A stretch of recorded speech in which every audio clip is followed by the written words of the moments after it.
Buonasera a tutti. Sono sempre io, Muhammad. Adesso parliamo sempre della testa. Abbiamo parlato del cranio, abbiamo parlato dei capelli, degli occhi, delle orecchie, del naso, della bocca. Adesso parliamo di cosa abbiamo qui sotto. Questo qua. Abbiamo due cose qua. Questo e questo qua. Come si chiamano? In pulaar? In francese. On hireejam ma on kiiriejam e nokkure kala ko woni. Haray ko Ba Mamadou woni ko arti ɗo e yewtugol ɗo fii ko jokkude.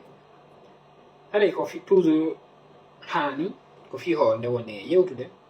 Haray no o yaafoto si tawi ɗemgal français ngal hina jillude e haala an kan ka woli ko pula. Haray ko jamanu joni o wayno tentini noon min haray e yewti fii kunnawal hoore ngal e yewti fii sukunu ndun e yewti fii noppi ɗin fii gite ɗen fii kinal ngal fii hunduko kon joni en ara yewten ko fii wokkude nden ko on ɗo wokkude nden e waare nden ɓe haray ɗen andi waare ko e hoore wokkude woni wokkude nden ko wonnon ko ɗo waare nde wonta. Mais après français, après on continue quoi. On jokkagol. Bonsoir tout le monde, c'est Ba Mohamedou. Comme d'habitude, nous allons parler d'une partie de notre corps. Nous allons parler toujours de la tête. Nous avons déjà parlé auparavant, ou bien au précédent vidéo. Nous avons parlé du crâne, du cheveu, des yeux, de l'oreille, du front, du nez, de la bouche. Et aujourd'hui, maintenant, nous allons parler du menton et de la barbe. Nous savons tous, en français, sans le menton, nous ne pouvons pas avoir la barbe. Mais il y a par exemple les femmes ou certaines personnes qui n'ont pas la barbe, mais le menton, ils l'ont quand même. Donc aujourd'hui, je vais vous expliquer comment on appelle le manteau en pulaar et en italien, et la barbe, comment on l'appelle en italien et en pulaar. En pulaar, le manteau, on l'appelle wokkude, wokkude, wokkude, wokkude. La barbe en pulaar s'appelle waare, waare, waare. Quand c'est un et quand c'est plusieurs, le manteau s'appelle wokkule, ou dans certains pays en Afrique, on les appelle wokkuleji ou wokkundeji. Ça dépend du pays là où vous vous trouvez. La barbe s'appelle waare quand c'est un, et quand c'est plusieurs, si chiama bae. Waare, bae. Quand c'est plusieurs, bae. Et italien, le manteau en italien, le manteau s'appelle mento, si je ne me trompe pas. Et la barbe s'appelle la barba. Très simple.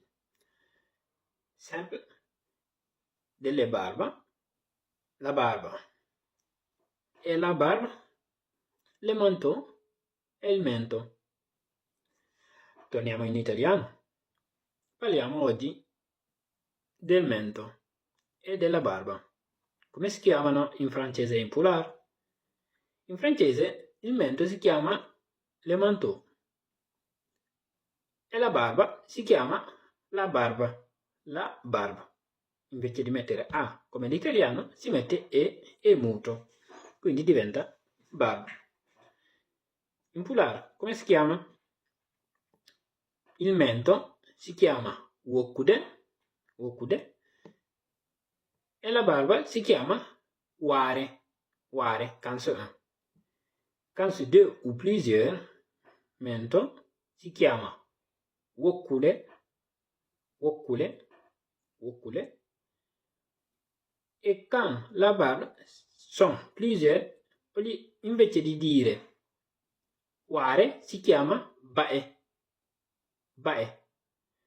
In alcuni paesi in Africa vi diranno che si chiama wareji, ma dipende dal paese dove vi troviate. Comunque, quando dici ware si può sapere che è uno, e quando dici bae ti possono comunque capire.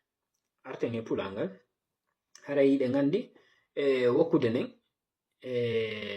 hino ka hoore wokkude ɗo waare nden hareno.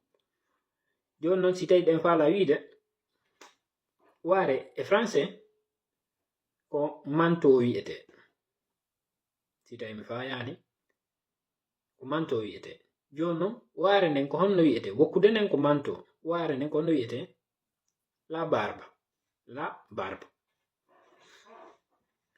E italien ko honno wokkude wiyete? Wokkude e italien ko wiyete mento, il mento. Joni noon waare nden ko honno wiyete e italien?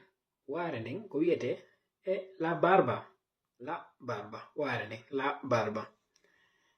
Haray e waaway darade ɗo e sayiji arayɗi e waaway e yewtugol fi piijigo ko tawa e tere men ɓandu nden. E waawi fuɗɗorgo wona waka dande ma ɗum ka juuɗe ma e ɓandu heddin ɗum. Haray mi artay yeeso e vidéo ji go.